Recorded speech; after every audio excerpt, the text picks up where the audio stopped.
Tara, samahan nyo kaming mag-renew ng rehistro para sa LTO ng ating sasakyan. Tingnan natin kung magkano magagastos natin at kung paano ito gawin step by step. First step ay magpapa-smoke bilging muna tayo. Malapit lang pala kami dito sa Motor Vehicle Inspection Center. Dito lang pala matatagpuan to guys, sa may Old Apolonio corner, Kaingin Road. Dito nga pala i-check nila yung mga importanteng mga dapat component doon sa inyong sasakyan, including sa mga brakes, lights, tires and emission systems. Yun yung usok na lumalabas sa inyong tambutso na yung sasakyan kung ito ay masyado ng polluted. First step, ina-assist na tayo ni Kuya at sisilipin niya ngayon ang loob ng sasakyan. Baka may makita siya ng mga kunting mga sira-sira. Sisilipin niya rin, baka may makita siyang ahas o di kaya pusa, di kaya mga iba. At syempre tamang checking si Kuya, baka sakaling may mga pagkukulang. Chinik niya yung numero ng engine number. Dahil walang makita si Kuya na kung ano-ano mga tunog dyan sa makina. So, ang pangalawang check nila dito ay ang gulong. Kung kakapit pa ba or kalbo na yung gulong o hindi na talaga pwedeng patakbuhin sa mga kalsada natin. Sa mga oras na to, dalawa lang kaming sasakyan ang nagpapacheck, kaya mabilis ang pila namin rito. Tinawag na nga pala tayo, time na natin para magbayad. Dahil nakapackage tayo, kasama na rin yung third party liability or TPL. So nagkakahalaga siya ng 1,600. Dito nga sa second step, tinatry nilang patakbuhin yung gulong kung kumakapit pa ba or hindi.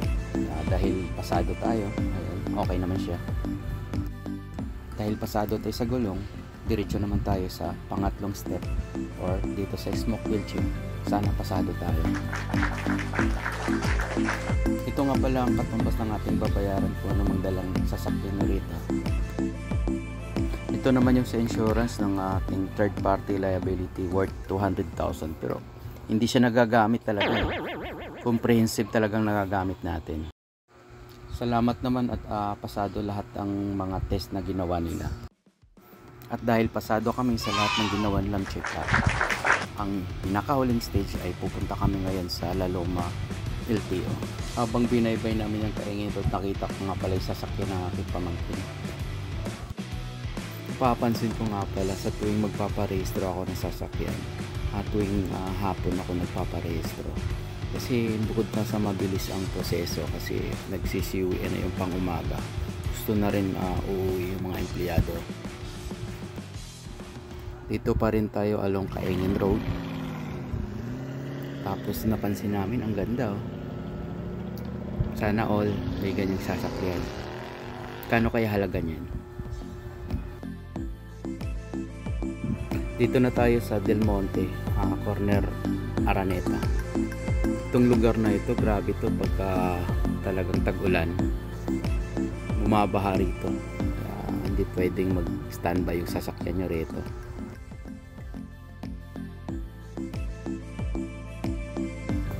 Dito na tayo sa may Araneta corner in Amoranto. Ito na yung bagong La Loma LTO. Dati kasi doon siya sa may Santo Domingo Church, tapos nilipat sila rito. Parang kunti lang din nagpaparehistro ngayon, kaya maganda talaga pagka hapon ka magpaparehistro. Unang step naman dito ay papipirmahan mo yan. Tapos time check tayo, alas 2:10 ng hapon. Kaya natin inurasan para malaman natin kung mabagal o mabilis ang kanilang proseso ngayon. Second step na tayo, bibigay mo yung dokumento dyan sa baba. Bibigyan ka rin ng numero, uupo ka, tapos antay mo yung pangalan na tawagin ka. Habang inaantay ko, nanood na ako ng podcast kay Kuya Bob. Bisita nga niya Time check ulit to, 27 PM.